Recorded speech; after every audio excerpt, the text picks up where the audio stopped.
Right. మన అంశం మనం వినిన సంగతులను విడిచిపెట్టకూడదు అనేటటువంటిది.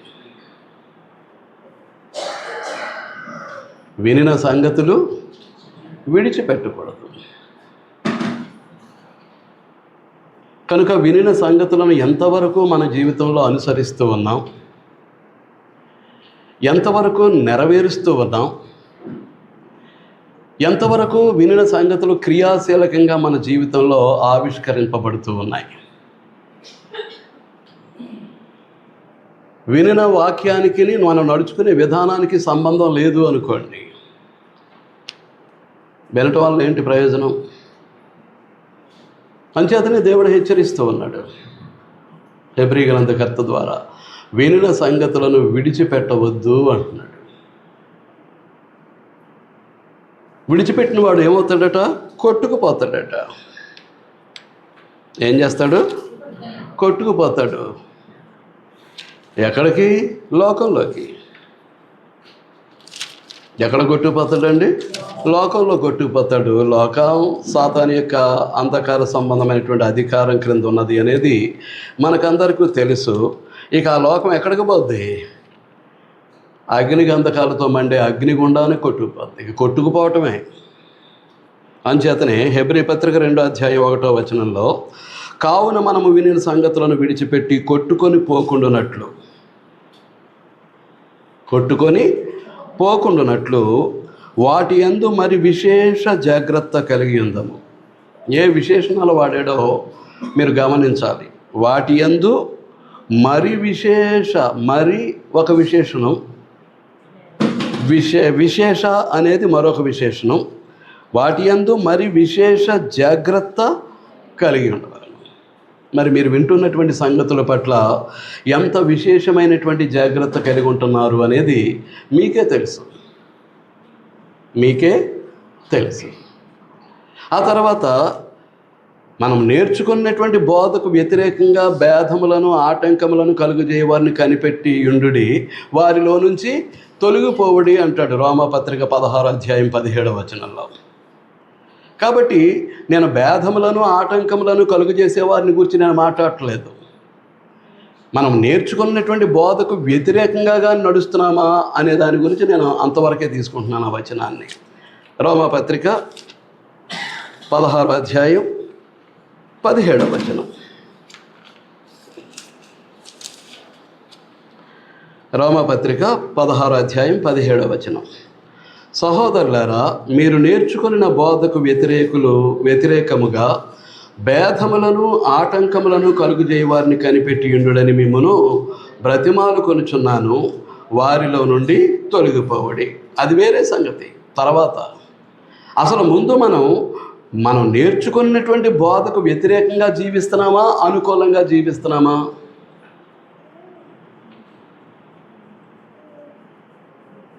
దేవుని వాక్యాన్ని వినటం అనేటటువంటిది వినటంతో ఆగదు. నేర్చుకోవాలి అంటాడు. వినేసి విడిచిపెట్టేయటం కాదు, నేర్చుకోవాలి. మీకు అర్థమవుతుందా అండి? నేర్చుకుంటే ఏమవుతుంది?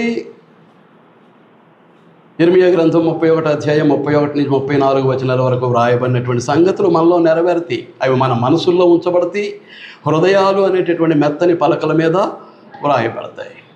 అదే విషయాన్ని కొరింథీయులకు రాసిన 2వ పత్రిక 3:1-4 అక్కడ కూడా మాట్లాడతాడు. మీకు అర్థమవుతుందా అండి? మనసుల్లో ఉంచబడాలి, హృదయాల మీద వ్రాయబడాలి అని అంటే మనం వినేసి విడిచిపెట్టేస్తే సుఖం లేదు. నేర్చుకోవాల్సినటువంటి అవసరత ఉంది.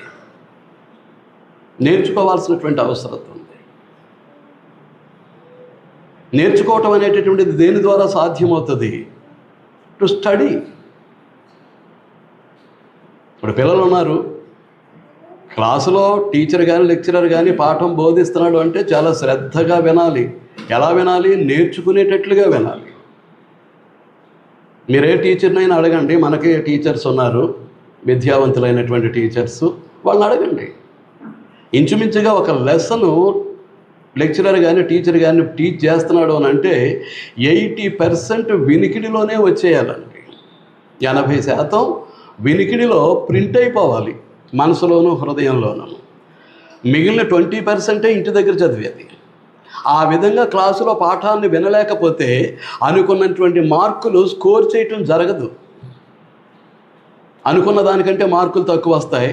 ఒకసారి ఫెయిల్ అయిపోయినా ఆశ్చర్యపోవాల్సినటువంటి అవసరత లేదు. మీకు అర్థమవుతుందా అండి? కనుక వినేది ఎలాగోనంటే నేర్చుకుంటూ వినాలి. అది భౌతికంగా జీవనాధారం కొరకు, బ్రతుకు తెరువు కొరకు భౌతిక విద్య. ఈ లోకం నుంచి పరలోకానికి తీసుకెళ్ళేటటువంటి ఈ విద్య, ఈ బైబిల్ విద్య, అంచేతనే బైబిల్ క్లాసులు ఎలా వినాలో, ఎలా నేర్చుకోవాలో చూడండి. దాన్ని ఎలాగ అనుసరించాలో చూడండి. ఎలాగ వాక్యానుసారమైనటువంటి జీవితాన్ని దేవుని ఎదుట మనం కనుపరుచుకోవాలో చూడండి. మీకు అర్థమవుతుందా అండి? వచ్చి మనల్ని పరలోకానికి తీసుకువెళ్ళేటటువంటి వాడు వాక్యమై ఉన్నటువంటి క్రీస్తు ప్రభు. వాక్యానికి అవిధేయత కనిపిస్తే ఆయన ఎలా తీసుకెళ్తాడు పరలోకానికి? ఆయన వెంట పెట్టుకొని ఎలా తీసుకెళ్తాడండి? తీసుకెళ్ళడు. నీ ఇష్టానుసారంగా, నా ఇష్టానుసారంగా వెళ్ళే విధానం అయితే దొమ్మి చేసైనా వెళ్ళిపోతాం. దొమ్మి చేసైనా అక్కడ ఉన్న కావలి వారిని నెట్టేసుకుని వెళ్ళిపోతాం పరలోకానికి. ఇక్కడ ఎలాంటి బ్రతుకు బ్రతికినా. ఏం చేతనంటే ఎవరికి వాళ్ళని ఇండివిజువల్గా వదిలేశాడు కాబట్టి దేవుడు, వ్యక్తిగతంగా నువ్వు వచ్చే అన్నాడు కాబట్టి. అక్కడ అలా కాదు, ప్రభు వచ్చి మనల్ని వెంట పెట్టుకుని తీసుకువెళ్తాడు. ఎవరిని తీసుకువెళ్తాడు? వాక్యము ద్వారా తనను ఎంతమంది అయితే వెంబడించారో, ఆ క్రీస్తు స్వరూపం ఎంతమందిలో ఏర్పడిందో, ఆ క్రీస్తు స్వరూపం ద్వారా ఎంతమంది దేవుని పోలికలోనికి ఎదిగి ఒక దైవముగా జీవితాన్ని మలుచుకున్నారో వాళ్ళే వెళతారు దైవత్వం యొక్క సహవాసానికి, పరలోకానికి. లేకపోతే వెళ్ళటానికి అవకాశం లేదు. మీకు అర్థమవుతుందా అండి? అంచేత విని నేర్చుకోవాలి. నేర్చుకున్న దానికి వ్యతిరేకంగా మనం జీవించకూడదు. కాబట్టి దానికి అలాంటి జీవితాన్ని మనం జీవించాలి అని అంటే దానికి మూలం ఏంటన్నమాట? మన విశ్వాసం. ఏంటండి? విశ్వాసం. తిమోతికి రాసినటువంటి 2వ పత్రిక 3వ అధ్యాయం 14-15 వచనాలు మనం చూసాం. నేను సమీక్షిస్తూ ఉన్నాను గత పాఠాన్ని. క్రీస్తు యేసునందు ఉంచవలసిన విశ్వాసము ద్వారా రక్షణార్థమైన జ్ఞానము నీకు కలిగించుటకు శక్తిగల పరిశుద్ధ లేఖనములను బాల్యము నుండి నీ వెరుగుదువు. అంటే దేవుని గ్రంథాన్ని ఎప్పటి నుంచి నేర్చుకోవాలి? మానవ జన్మ ఎత్తినటువంటి ప్రతి ఒక్కరూ ఈ దైవ జ్ఞానాన్ని ఎప్పటి నుంచి నేర్చుకోవాలి? బాల్యం నుంచి. బాలుడు నడవలసిన త్రోవను వానికి నేర్పము, వాడు వృద్ధుడైనప్పటికీ దానిలో నుండి తొలగిపోడు. యవనులు దేని చేత తమ నడతను శుద్ధి చేసుకుందరు? నీ వాక్యమును జాగ్రత్తగా చూచుకొనుట చేతనే కదా. ప్రతి వయసులోనూ ఈ వాక్యము యొక్క అవసరత ఉంటుంది మానవునికి. ఒక నువ్వు సత్క్రైస్తవుడివి, సత్క్రైస్తవురాలివి అయితే మాట, లేకపోతే లేదు. వాక్యంతో పని లేదు, వినేయటం వెళ్ళిపోవటం మన ఇష్టం. ఎలాగైనా బ్రతికేయచ్చు, ఎలాగైనా బ్రతికేయచ్చండి. మీకు అర్థమవుతుందా అండి? అంచేత అందులో మొట్టమొదటి ఫ్రేజ్ ఏంటి అని అంటే, పద సముదాయం క్రీస్తు యేసునందు ఉంచవలసినటువంటి విశ్వాసం. ఎలాంటి విశ్వాసం?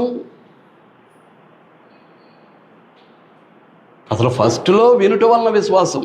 రోమా 10:17 పోయిన వాళ్ళని చెప్పాను. వినుట వలన విశ్వాసం. ఆ కలిగినటువంటి విశ్వాసాన్ని ఏం చేయాలి? అభివృద్ధి పరుచుకోవాలి. విశ్వాసం ఉంది అంటే సరిపోదు. నీ క్రీస్తునందు నీ వయసు పెరిగే కొద్దీ నీ వయసుతో పాటు నీ విశ్వాసం కూడా ఏం చేయాలి? వృద్ధి చెందాలి. ఆ మొదటి విశ్వాసం అలాగే పడి ఉంది, అదేం అభివృద్ధి చెందేటటువంటి అవకాశం లేదు. లూకాసు వార్తలో మీకు చూపించాను కదా, అపోస్తలులు ప్రభువుని అడుగుతున్నారు, మా విశ్వాసమును వృద్ధి పొందించమని. మా విశ్వాసాన్ని ఏం చేయమంటున్నారు? వృద్ధి పొందారు. అలా వృద్ధి పొందించుకోవాలనే ఆశ మనలో ఉందా? చూడండి 17వ అధ్యాయం లూకా 5వ వచనం. అపోస్తలులు మా విశ్వాసము వృద్ధి పొందించుమని ప్రభువుతో చెప్పగా. అసలు విశ్వాసం వృద్ధి పొందితే మన భక్తి జీవితం, దేవుని కొరకు మనం జీవించాల్సినటువంటి క్రైస్తవ జీవితంలో వృద్ధి కనిపిస్తూ ఉంటుంది. విశ్వాసంలో వృద్ధి లేదనుకోండి, భక్తిలో వృద్ధి ఉండదు, దేవుని కొరకు జీవించే క్రైస్తవ జీవితంలో కూడా అభివృద్ధి అనేటటువంటిది ఉండదు. అంచేత ఏమంటున్నాడు? క్రీస్తు యేసునందు ఉంచవలసిన విశ్వాసం అది ఎలాంటిది అయి ఉండకూడదు? వాక్చాతుర్యముతో బోధించింది అయి ఉండకూడదు, జ్ఞానాతిశయముతో బోధించింది అయి ఉండకూడదు. ఎందుచేతనంటే వాక్చాతుర్యంలో కానీ జ్ఞానాతిశయంలో కానీ దేవుని శక్తి ఉండదు. సిలువను గూర్చిన వార్త నశించుచున్న వారికి వెర్రితనం,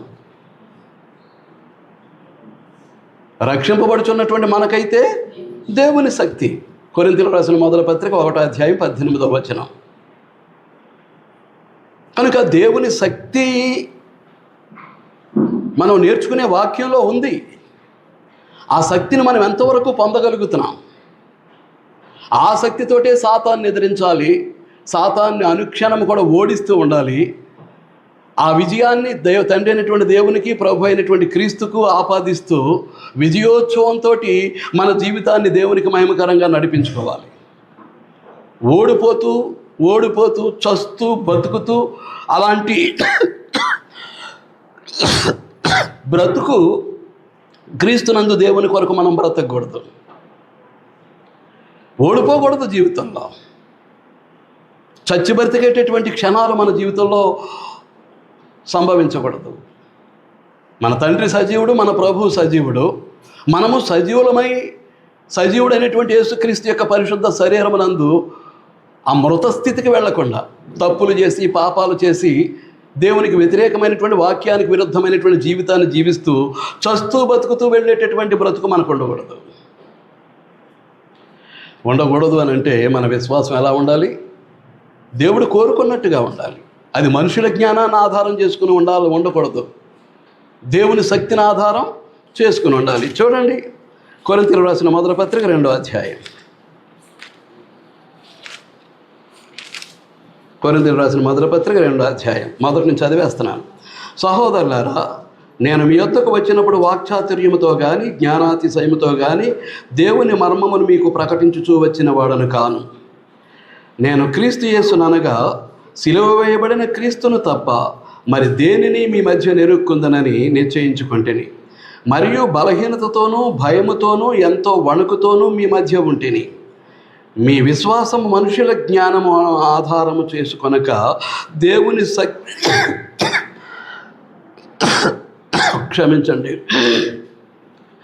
దేవుని శక్తిని ఆధారము చేసుకొని ఉండవలనని నేను మాట్లాడినను, సువార్త ప్రకటించినను, జ్ఞానయుక్తమైన తీయని మాటలు వినియోగింపక పరిశుద్ధాత్మయు దేవుని శక్తియు కనుపరచు దృష్టాంతములనే వినియోగించితని. ఆయన ఎంతో బలహీనతతోనూ భయముతోనూ వణుకుతూ ఉన్నాడు. ఎందుచేతనంటే తన వాక్యాన్ని వినేటటువంటి వారు ఎక్కడ మనుష్య జ్ఞానానికి లోనైపోతారో అని అంత భయపడుతున్నాడు.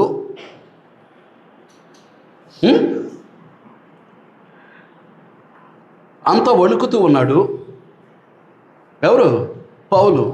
మనం ఎక్కడ మనుష్య జ్ఞానానికి లోనైపోయి మనుష్య జ్ఞానానుసారమైనటువంటి విశ్వాసంలోనికి ఎక్కడ దిగజారిపోతామేమో అనేది పౌలు యొక్క భయం.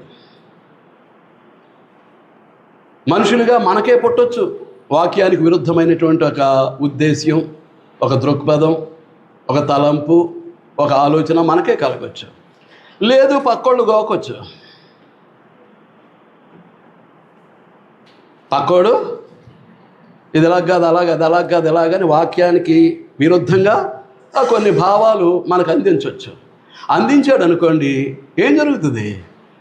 మన విశ్వాసం మనుష్య జ్ఞానాన్ని ఆధారం చేసుకుని ఉంటుంది తప్ప దేవుని యొక్క రక్షణ సువార్త అయినటువంటి దేవుని శక్తిని ఆధారం చేసుకుని ఉండదు.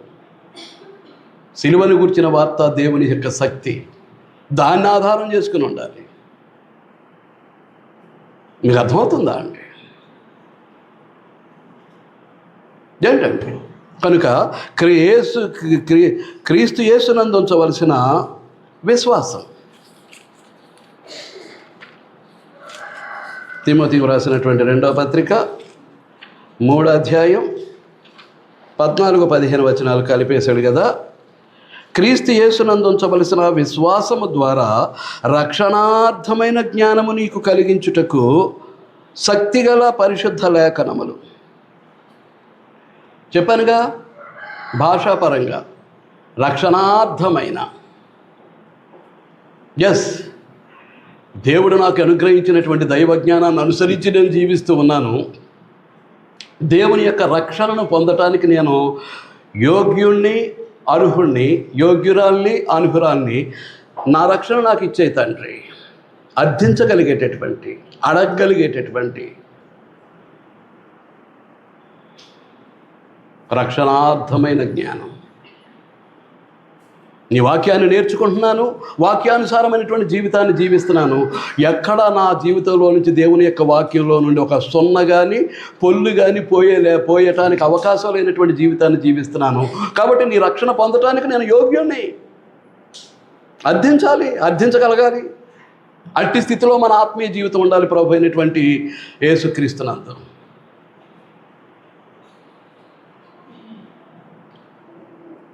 ఆ జ్ఞానానుసారంగా జీవిస్తూ అంతటి చనువును తండ్రి దగ్గర కలిగి ఉండటానికి మనం ప్రయత్నం చేయాలి. వస్తున్నాం, కూర్చుంటున్నాం, వెళుతున్నాం, విన్నా కాడికి వింటున్నాం, వదిలేసి కాడికి వదిలేస్తున్నాం, అనుసరించే కాడికి అనుసరిస్తున్నాం, వదిలేసి కాడికి వదిలేస్తున్నాం. అంతా మా ఇష్టమే అనుకున్నారనుకోండి, ఆ పప్పులేం ఉడకవు. తీసుకెళ్ళేవాడు ప్రభు, వాక్యమై ఉన్నటువంటి క్రీస్తు. నువ్వు ఎంతవరకు అనుసరిస్తున్నావో, ఎంతవరకు వాక్యానుసారంగా జీవిస్తున్నావో ఆయనకు తెలుసు. ఏం చేద్దంటే మనం అందరం ఉన్నది ఆయన శరీరంలోనే, ఆయన సంఘంలోనే. మనం ఎంత ఆత్మ సంబంధులు, ఎంత శరీర సంబంధులు, ఎంత దైవ సంబంధులు, ఎంత సాతాను సంబంధులు, ఎంత పరలోక సంబంధులు, ఎంత నరక సంబంధులు.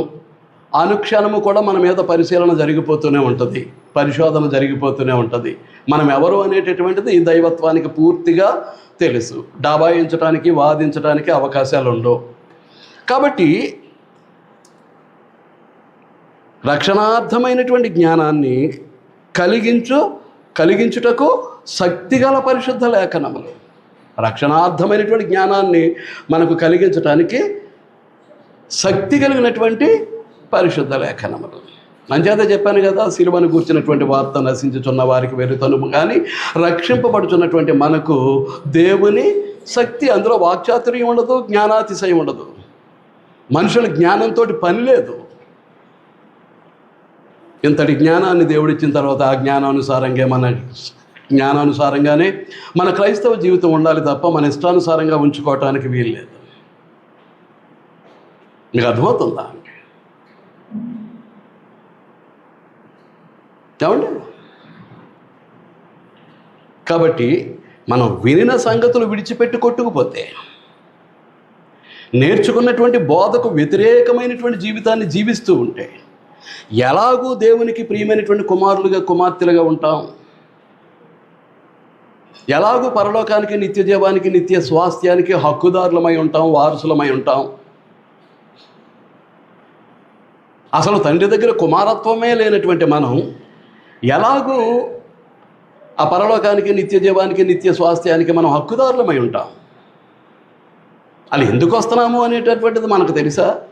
ఒక గురి కలిగే వస్తున్నామా దేవుని సన్నిధానానికి? గురితోటే వస్తున్నామా?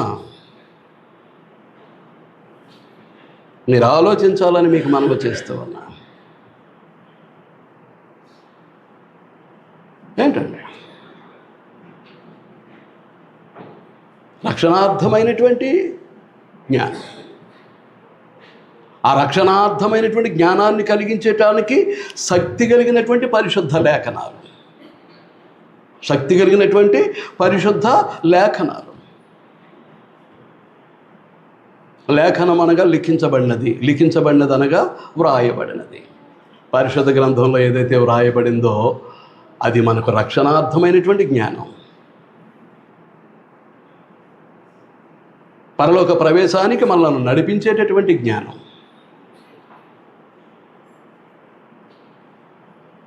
మీకు అర్థమవుతుందా అండి? ఏ గురితోటి మనం నడుస్తున్నాం అనేటటువంటిది మనం ఆలోచించుకోవాలండి.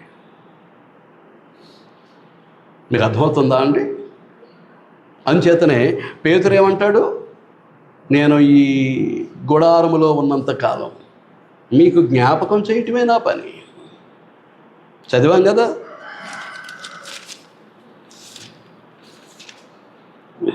పేతురు రాసిన 2వ పత్రిక 1వ అధ్యాయం చదివేస్తాను, వివరించను. కాబట్టి మీరు ఈ సంగతులను తెలుసుకొని మీరు అంగీకరించిన సత్యమందు స్థిరపరచబడి ఉన్నాను. ఏం మాట్లాడుతున్నాడు?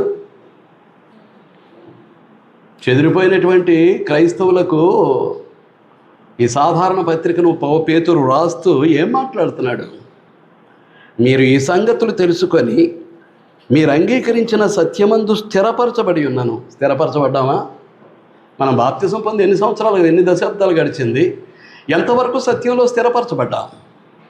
స్థిరపరచబడి ఉన్నాను. వీటిని గూర్చి ఎల్లప్పుడూ మీకు జ్ఞాపకము చేయుటకు సిద్ధముగా ఉన్నాను.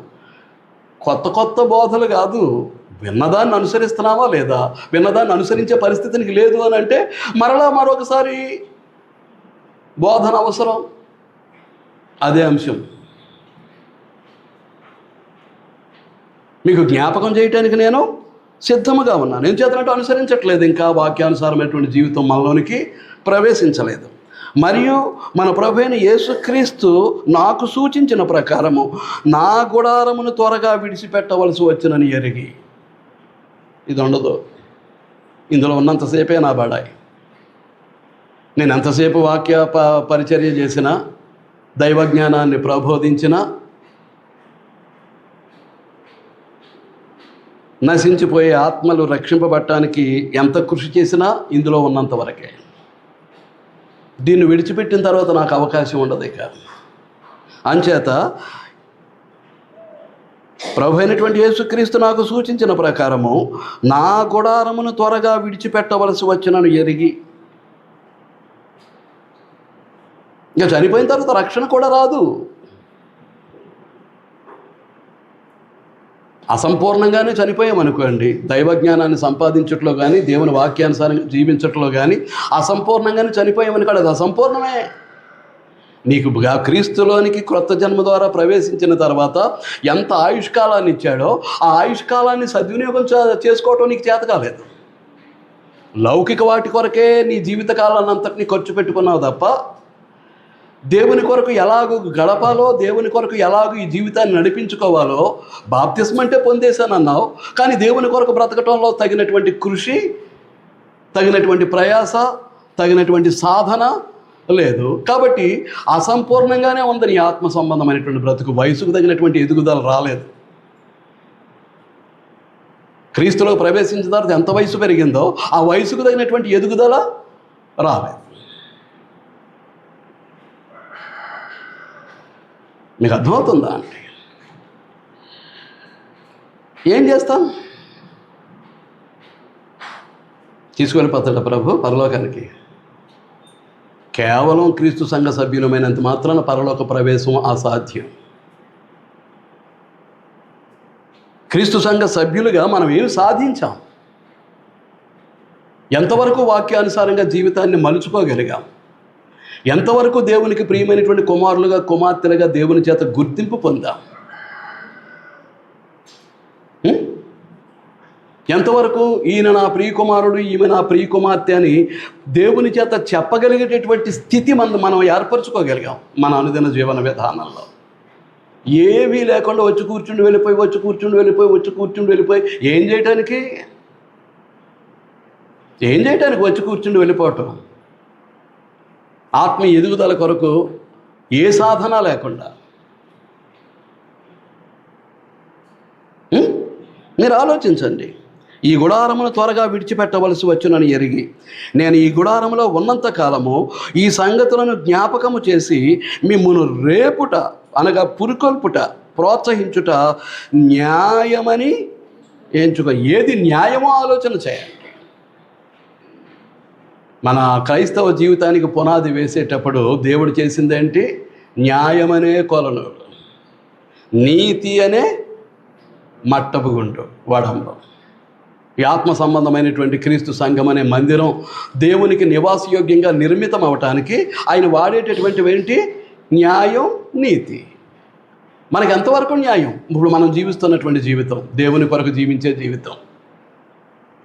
నీ కొరకు, నీ కుటుంబం కొరకు నువ్వు బ్రతికే బ్రతుకు న్యాయం అయితే అయ్యి ఉండొచ్చు, కానీ దేవుని కొరకు నువ్వు బ్రతికే బ్రతుకు, ఒక దేవుని కుమారుడిగా, దేవుని కుమార్తెగా ఎంతవరకు న్యాయబద్ధంగా నీ జీవితాన్ని నడిపించుకోగలుగుతున్నావు?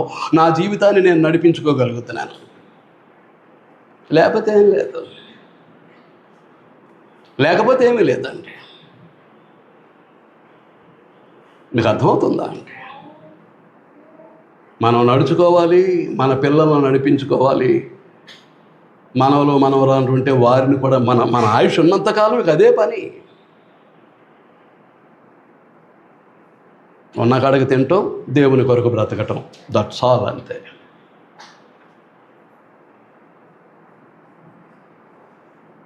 దేవుడిచ్చిన కాడికి తింటాం, దేవుని కొరకు బ్రతకటం, రెండే పనులు. ఇంకా వేరొక ప్రవృత్తులు మన జీవితంలో ఉండటానికి దేవుడు అంగీకరించడు, దేవుడు ఇష్టపడలేదు. ఏం చేస్తున్నానంటే, యేసుక్రీస్తు ప్రభు ఈ లోకానికి వచ్చింది పాపులను రక్షించటానికి. తిమోతికి రాసిన మొదటి పత్రిక 1వ అధ్యాయం 15వ వచనం. పాపులను రక్షించుటకు క్రీస్తు యేసు ఈ లోకమునకు వచ్చెనను వాక్యము నమ్మదగినదియు పూర్ణాంగీకారమునకు యోగ్యమైనదియునై ఉన్నది. అట్టి వారిలో నేను ప్రధానుడను. యేసుక్రీస్తు చేత పాపము నుంచి రక్షింపబడవలసినటువంటి వారిలో నేను ప్రధానుణ్ణి అంటున్నాడు పౌలు. మరి నువ్వేమనుకుంటున్నావు? నేనేమనుకుంటున్నాను?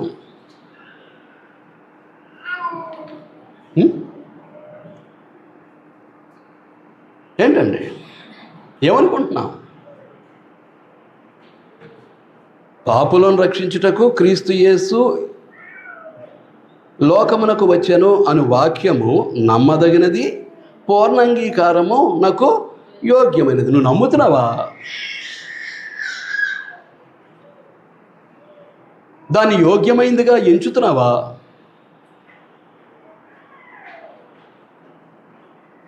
నేను పాపిని అని నేను గుర్తించుకున్నట్లయితే అందులో నాదే స్థానం? పౌలు అంటాడు, వారిలో నేను ప్రధానుడను అంటాడు. మీరు పరిశుద్ధులా? నేను పరిశుద్ధులని సంబోధిస్తున్నాను కాబట్టి మీరు పరిశుద్ధులు అనుకుంటున్నారా? మీరు ఏ తప్పులు చేయట్లేదా? ఏ పాపము లేదా? ఏ తప్పుడు తలంపులు, ఏ తప్పుడు కోరికలు, ఏ తప్పుడు భావప్రేరణలు మీ హృదయంలో కలగట్లేదా? వాటిని బట్టి మీ మనసుల్లో ఏ తప్పుడు ఆలోచనలు ఏర్పడలేదా? వాటిని బట్టి మీ ఇంద్రియాలు స్పందించి మీ కంటి చూపులో ఏ తప్పు లేదా? మీ వినికిడిలో ఏ తప్పు లేదా? మీ నోటి మాటలో ఏ తప్పు లేదా? ఆహార పానీయాల్లో ఏ తప్పు లేదా? నడిచే నడతలో ఏ తప్పు లేదా? చేసే క్రియలో ఏ తప్పు లేదా?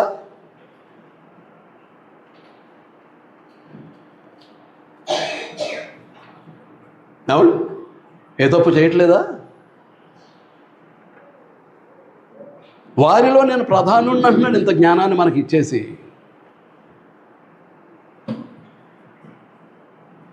రమారమి పౌలు లేకపోతే క్రొత్త నిబంధన లేదు. 13 పత్రికలు రాసి మన భక్తి జీవితం ఎదుగుదలకు, ఆత్మీయ ఎదుగుదలకు, క్రీస్తునందు పరిపూర్ణులు అవ్వటానికి, క్రీస్తు సారూప్యంలోనికి ఎదగటానికి, పోగొట్టుకున్నటువంటి దేవుని పోలికలోనికి మనం ఎదగటానికి అవసరమైనటువంటి జ్ఞానాన్ని నిక్షిప్తం చేసి మనకు అందించేసి, నేను పాపులలో యేసుక్రీస్తు చేత బడవలసినటువంటి పాపుల్లో నేను ప్రధానుణ్ణి అంటున్నాడు. యేసుక్రీస్తు చేత నేను రక్షింపబడవలసినటువంటి పాపులలో నేను ప్రధానుడను అంటున్నాను. మరి నిన్ను ఎలా ఎంచుకుంటున్నావు నువ్వు? నన్ను నేను ఎలా ఎంచుకుంటున్నాను? క్రీస్తు సంఘంలో ఉన్నవాళ్ళు పరిశుద్ధులు, నీతిమంతులు. పాపులు క్రీస్తు సంఘంలో ఉండకూడదు, ఉండరు. అంచేత నేను మిమ్మల్ని అందరినీ పరిశుద్ధులు అంటాను. నిజంగా నేను పరిశుద్ధుడేనా? ఈచ్ అండ్ ఎవరి వన్, ప్రతి ఒక్కరు కూడా మీ జీవితాలను పరిశీలించుకోవాలి. నిజంగా నేను పరిశుద్ధుడినేనా, నిజంగా నేను పరిశుద్ధురాలనేనా అని సహోదరులేమి సహోదరులేమి మీ జీవితాలను పరిశీలించుకోవాల్సినటువంటి అవసరం ఉంది. దాని కొరకు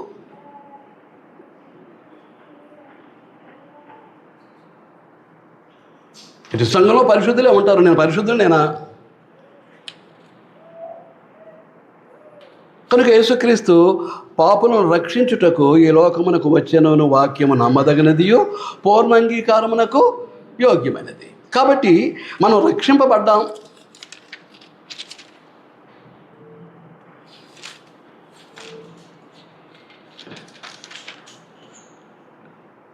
రక్షింపబడ్డామంటారా? రక్షింపబడితే ఎలాగో రక్షింపబడ్డాం? రక్షించెను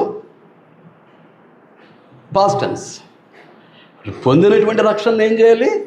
కొనసాగించుకోవటం ప్రజెంట్ టెన్స్. ఫ్యూచర్ టెన్స్లో నువ్వు పరలోకంలో అడుగు పెట్టాలి. నిజమైనటువంటి రక్షణ అక్కడ తేలిపోయేది. అప్పటి వరకు నీ రక్షణ సందిగ్ధంలోనే ఉంటుంది. నీ చూపు నిన్ను పడగొట్టేయచ్చు, నీ వినికిడి నిన్ను పడగొట్టేయచ్చు, నీ నోటి మాట నిన్ను పడగొట్టేయచ్చు, నీ శరీరం నిన్ను పడగొట్టేయచ్చు. ఎందులోంచి? రక్షణలో నుంచి. నీ రక్షణ కొనసాగకుండా ఆపేయచ్చు, నిలువరించేయచ్చు. మీకు అర్థమవుతుందా అండి? కనుక రక్షించను అంతవరకు మనం చూద్దాం. తీతుకు రాసినటువంటి పత్రిక 3వ అధ్యాయం. అపోస్తలుడైన పౌలు యవ్వన సువార్తికుడైన తీతుకు రాసినటువంటి పత్రిక 3వ అధ్యాయం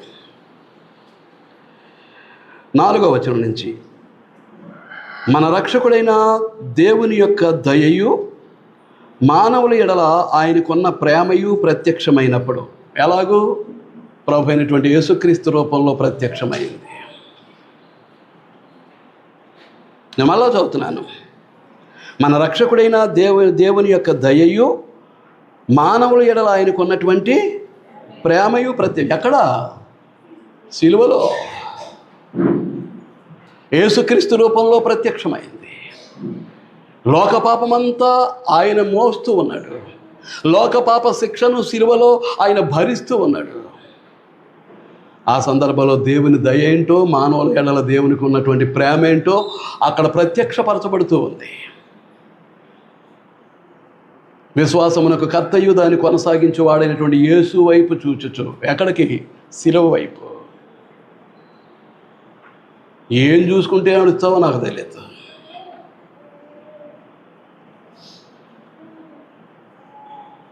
ఒక 5 నిమిషాలు రెస్ట్ దొరికింది అని అంటే కళ్ళు మూసుకొని సిలువ ధ్యానంలో జీవితాలు నడిపించుకోవాలి. అదే మనలో విశ్వాసాన్ని కలిగించేది, అదే మనలో మార్పును తీసుకొచ్చేది, అదే స్వచ్ఛమైనటువంటి సత్క్రైస్తవ్యాన్ని దేవుని కొరకు జీవింపజేసేది. సిలువకు ఎడబాసాము అని అంటే జీవితం ఏం లేదు. సిలువకు దూరమయ్యామని అంటే ఏం లేదు. ఏదైనా దేవుడు అవకాశాన్ని ఇస్తే కథ ఖాళీ దొరికింది అని అంటే ఫోన్లతో సరిపోతుంది.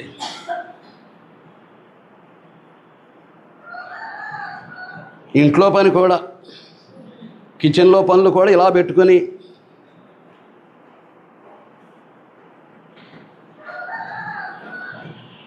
ఇక బళ్ళు మీద వెళ్ళేటప్పుడు డ్యూటీలో ఉన్నప్పుడు సహోదరులు ఇక చెప్పనవసరం లేదు. మీ అత్యవసర పరిస్థితిని బట్టి మీరు మాట్లాడుకుంటారు, చేసుకుంటారు. దాని గురించి నాకు సమస్య లేదు. కానీ సమయం దొరికినప్పుడు నువ్వు ఎక్కడికి వెళ్ళాలి? ప్రభు శిలువ ధరికి, ఆ శిలువ ధ్యానంలోనికి. యేసుక్రీస్తు కన్యమరియ గర్భాన పుట్టాడు అని అంటే చనిపోవటానికే పుట్టాడు. ఎవరి కొరకు చనిపోవటానికి? నీ కొరకు నా కొరకు, నీ కొరకు నా కొరకు. ఆయన చనిపోవటానికి, తన ప్రాణాన్ని మనకు విమోచన ఖైదనంగా సిలువలో అర్పించడానికి, చనిపోవటానికి ఆయన పుడితే ఆయన పట్ల నీకు ఉన్నటువంటి భావం ఏంటి? ఆయన పట్ల నీకు ఉన్నటువంటి గురేంటి? వాక్యాలు చదవటం, వాక్యాలు అప్పగించటం, మాటల్లో విశ్వాసాన్ని భక్తిని ఒలకపోయటం కాదు. నీ జీవితంలో ఏమైనా దేవునికి కనిపిస్తుందా? అవిశ్వాసము భక్తి. అవిశ్వాసం కాదు, ఆ విశ్వాసం. ఆయన అవిశ్వాసం అన్నాడు కదా, అంటే విశ్వాసం అక్కర్లేదేమో అనేసుకుంటారేమో.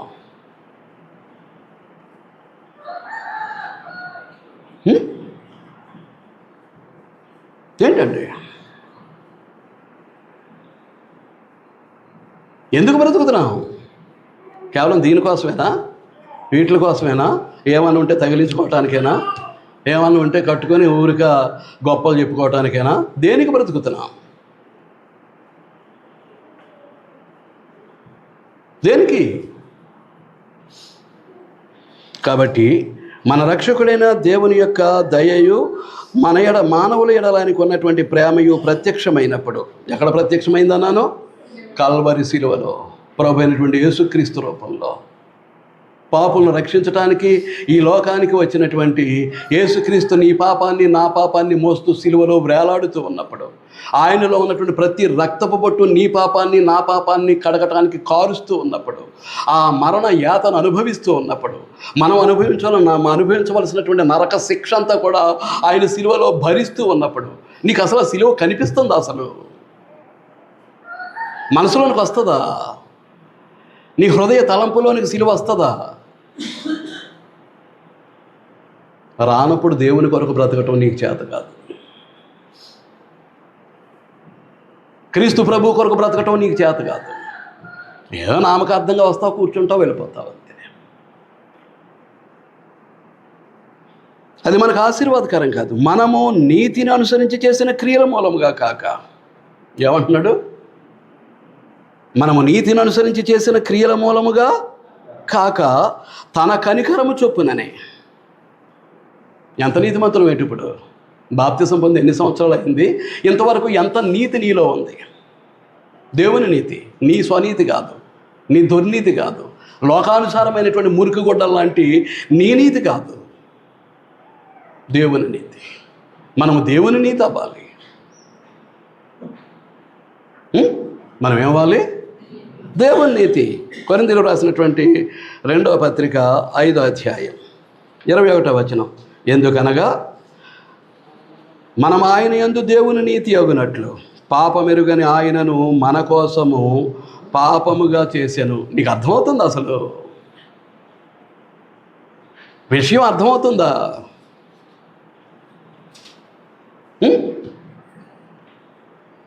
ఏంటండి అర్థమవుతుందా ఎలా బ్రతకాలో? పేతురు రాసినటువంటి మొదటి పత్రిక 2వ అధ్యాయం 24వ వచనం, మనము పాపముల విషయమై చనిపోయి నీతి విషయమై జీవించున్నట్లు ఆయన తానే తన శరీరమందు మన పాపములను మ్రాను మీద మోసుకొనెను. ఆయన పొందిన గాయముల చేత మీరు స్వస్థత పొందితిరి. అలా ఏమైనా తెలుస్తుందా?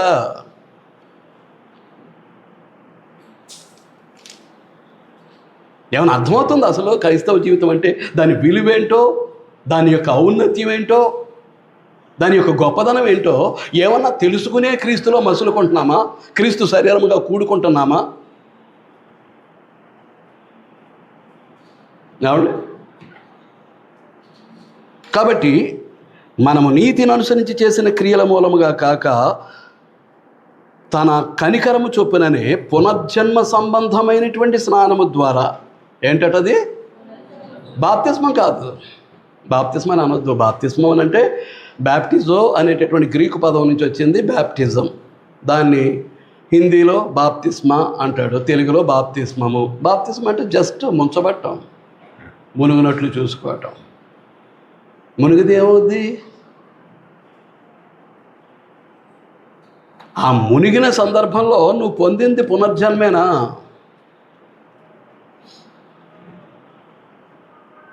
నీ పాపాలన్నీ నీటిలో సమాధి చేయబడ్డాయా? నీటిలో నుంచి లేచేసరికి క్రొత్త జన్మ ఎత్తి ఒక నూతన సృష్టిగా, నూతన స్వభావంతో, నూతన వ్యక్తిత్వంతో, నూతనముగా జీవించాలనే తపనతోటే నీళ్ళ నుంచి బయటకు వస్తున్నావా?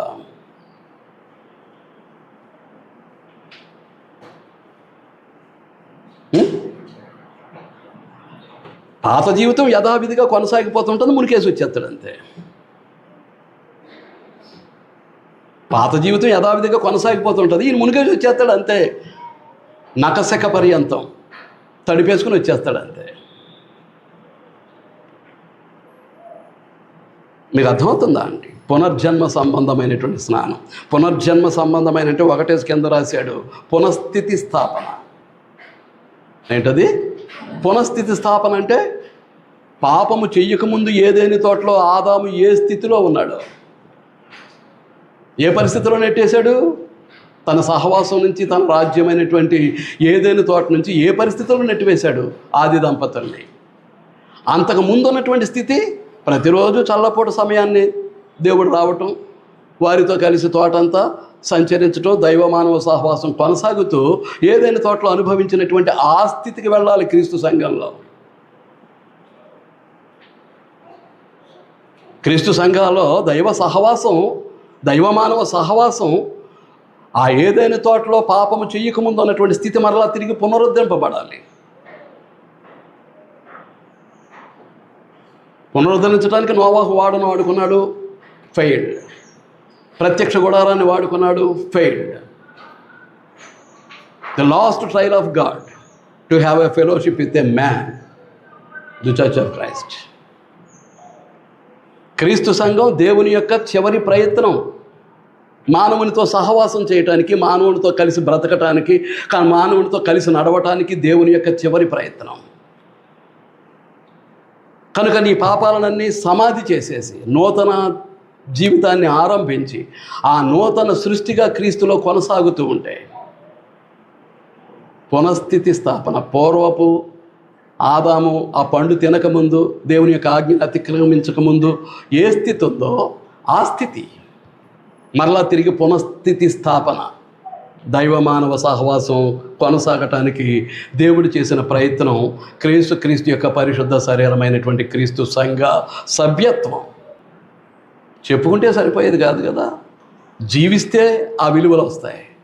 బ్రతకటం నీకు చేతగానప్పుడు, నాకు చేతగానప్పుడు చెప్పుకుంటే ఏంటి ప్రయోజనం? కాబట్టి ఏమంటాడు? పునర్జన్మ సంబంధమైన స్నానము ద్వారా పరిశుద్ధాత్మ మనకు నూతన స్వభావము కలుగుచేయుట ద్వారాను మనలను రక్షించెను. Past tense. రెండు పనులు జరిగాయి. ఒకటి పునర్జన్మ సంబంధమైనటువంటి స్నానం, దాని తర్వాత దేవుని చేత నీకు వరముగా అనుగ్రహించబడినటువంటి పరిశుద్ధాత్మ ఏం చేస్తున్నాడు? నీలో నూతన స్వభావాన్ని కలిగిస్తూ ఉన్నాడు. ఈ రెండింటి ద్వారా రక్షించాడు. ఇప్పుడు టైం సరిపోదు కాబట్టి వదిలేశాను, వచ్చే వారం చూద్దాం. శ్రద్ధగా విన్నందుకు మీ అందరికీ వందనములు తెలియజేస్తూ ఈ ఆత్మీయ హెచ్చరికను ముగిస్తూ ఉన్నాను.